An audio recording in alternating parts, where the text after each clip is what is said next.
Well, we know a lot about the Bilderberg Group. It was officially founded in 1954 at the Bilderberg Hotel in the Netherlands, and that's why it gets its name, Club Bilderberg. But really, it was a meeting of what was left of the European financial elite, the German financial elite, the Crumps, and others that had funded Hitler with the Anglo-American, British, U.S. elite. And so kind of a teaming up during the Marshall Plan of those two groups, and declassified U.S. Army documents that have been covered by major British and U.S. newspapers confirm that actually the Nazis, when they were losing in 1944, planned to put their money into offshore corporations to try to have a rebirth of the Fourth Reich, the Third Reich as a Fourth Reich, through a corporate system based around a European Union.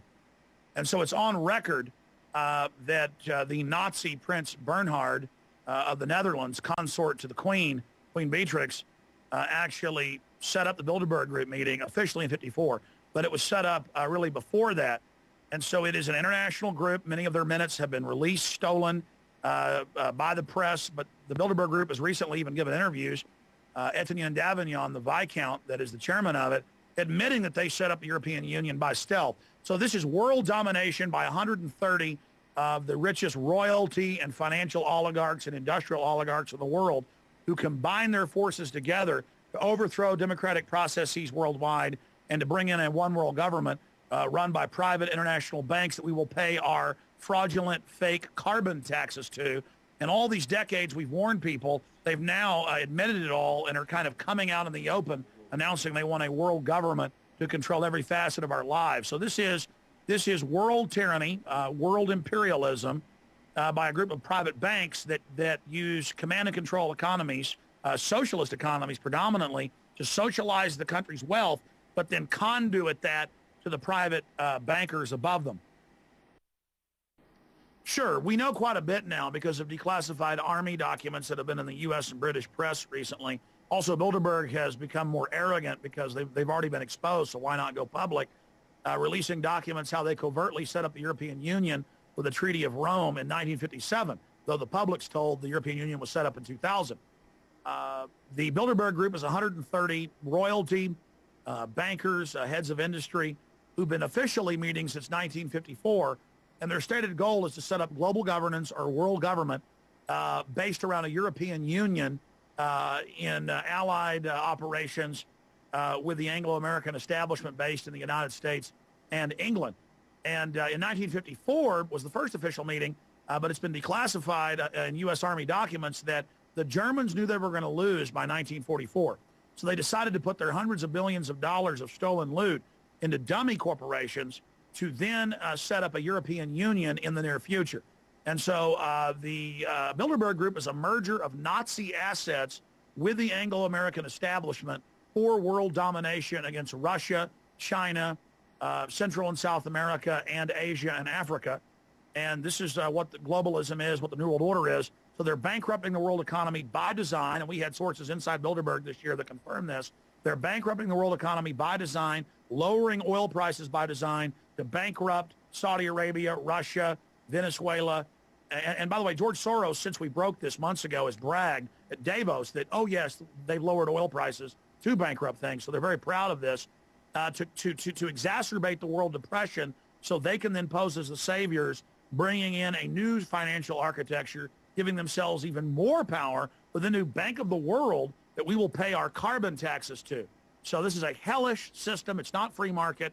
It is private oligarchs who are tired of having to work through governments they control, openly setting up a world government of their own, and then having the governments that they bought and paid for sign on through treaties as signatures to that system. And Bilderberg 2009 had the greatest security that we've ever seen. Bilderberg 2009, they arrested dozens and dozens of private citizens just walking down the beach. London Guardian reporter Charlie Skelton was arrested twice. American Free Press reporters were arrested. Just regular tourists for a 2.5-mile area were arrested. They had the Army, the Navy, the Marines out guarding it there in Greece, right outside Athens. Just absolutely amazing. And the list of the Bilderberg Group, which they now release, is out. And we do now know what their agenda for 2009, 2010 is. The agenda is to accelerate the depression worldwide and to make it as bad as they can and as fast as they can so that they can bring the world to their knees, panic the public into giving into this new financial world government architecture that will openly be run by a private consortium of central bank owning families. And so they're making a mad gamble for the entire planet. They also want to set up a World Health Organization as a global health department with control over every nation. They want their new international criminal court. They want all nations to sign on to that and waive all their sovereign rights. They want to increase the size of the world army built around NATO. They want to smash the anti-Libsyn treaty movements because every time Europe gets a chance to vote, which they normally don't against the Euro expansion, they say no. So they're very upset that France has said no. Others have, countries like Ireland have said no. So they're going to try to force another vote. And if that fails, they're just going to have the European Union Parliament implement these expansions of powers without having a vote. So we see Europe literally just descending into the depths of fascism, literally from the ashes of the Third Reich. We see the rising of a Fourth Reich, which is a bizarre mutation and a hybrid between the British Empire, the U.S. Empire, and the Nazi Empire. Well, out of the 130 or so members, most of them are very powerful, important people, but they're not part of the steering committee. There's only about 20 people on the steering committee, and that's Etienne Davignon, the head of Bilderberg. That's the head of the CFR, Richard Haas. That is people like Henry Kissinger. That is individuals like David Rockefeller, Frank Barnaby, who represents Rothschild interest. These are the people that we're talking about, these 20 or so individuals at Bilderberg.